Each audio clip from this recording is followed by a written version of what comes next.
بسم اللہ الرحمن الرحیم۔ نمبر 1، اسلامی تاریخ۔ قوم میں بنی اسرائیل پر اللہ کے انعامات۔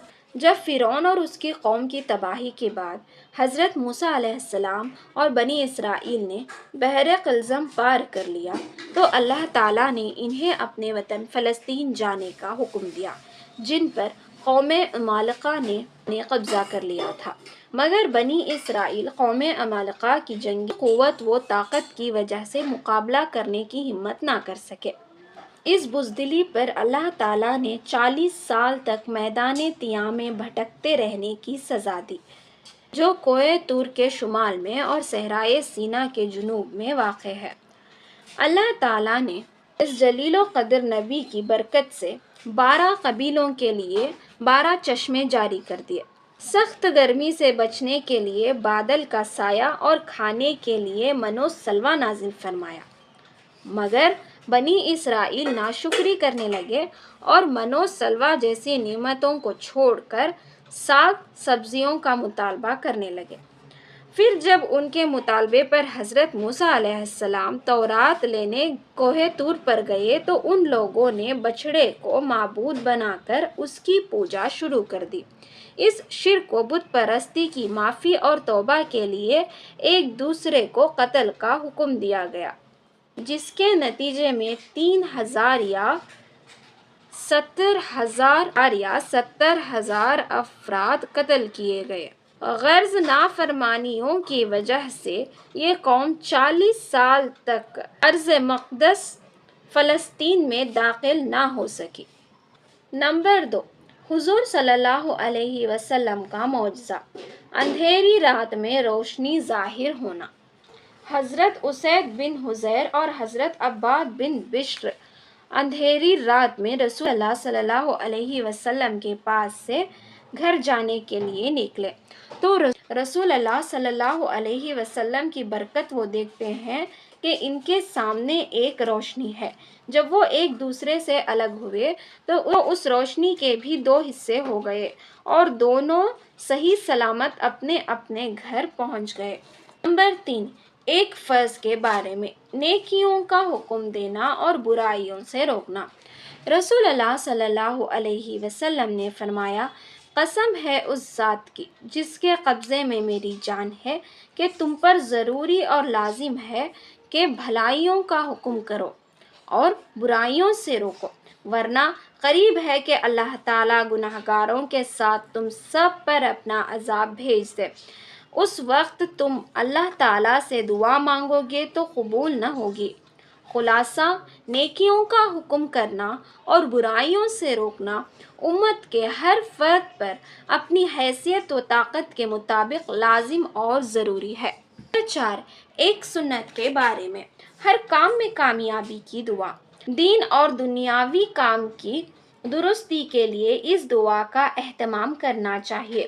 ربنا آتنا من لدنک رحمۃ وہیئ لنا من امرنا رشدا۔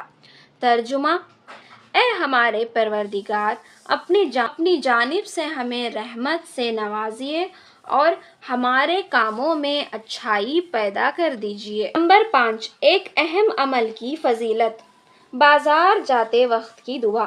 رسول اللہ صلی اللہ علیہ وسلم نے فرمایا، جو شخص بازار میں داخل ہوتے وقت یہ دعا پڑھے گا اسے 10 لاکھ نیکیاں ملے گی، اس کے 10 لاکھ گناہ معاف ہوں گے اور 10 لاکھ درجے بلند ہوں گے۔ دعا یہ ہے، لا الہ الا اللہ وحدہ لا شریک لہ، لہ الملک ولہ الحمد، یحیی ویمیت وہو حی لا یموت بیدہ الخیر وہو علی کل شیء قدیر۔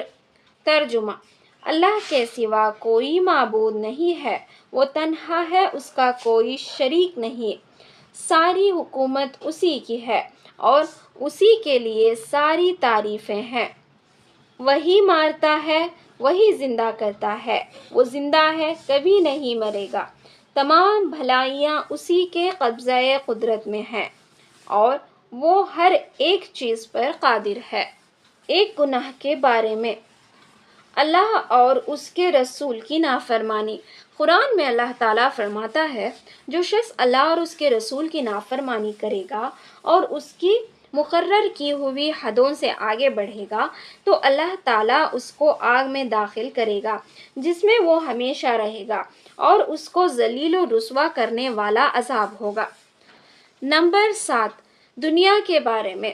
دنیا سے بہتر آخرت کا گھر ہے۔ قرآن میں اللہ تعالیٰ فرماتا ہے دنیا کی زندگی سوائے کھیل کود کے کچھ بھی نہیں ہے اور آخرت کا گھر متقیوں یعنی اللہ تعالیٰ سے ڈرنے والوں کے لیے بہتر ہے۔ نمبر 8، آخرت کے بارے میں۔ ابلیس بھی رحمت کی امید کرنے لگے گا۔ رسول اللہ صلی اللہ علیہ وسلم نے فرمایا مجھے قسم ہے اس ذات کی جس کے قبضے میں میری جان ہے، اللہ تعالیٰ قیامت کے دن اتنی مغفرت کریں گے کہ شیطان بھی امید کرنے لگے گا کہ شاید اس کی بھی مغفرت ہو جائے۔ نمبر 9، طب نبوی سے علاج۔ اسمتھ سرمے سے آنکھوں کا علاج۔ رسول اللہ صلی اللہ علیہ وسلم نے فرمایا تمہارے سرموں میں سب سے بہتر سرما اسمتھ ہے جو آنکھوں کی روشنی بڑھاتا ہے اور پلکوں کے بال کو اگاتا ہے۔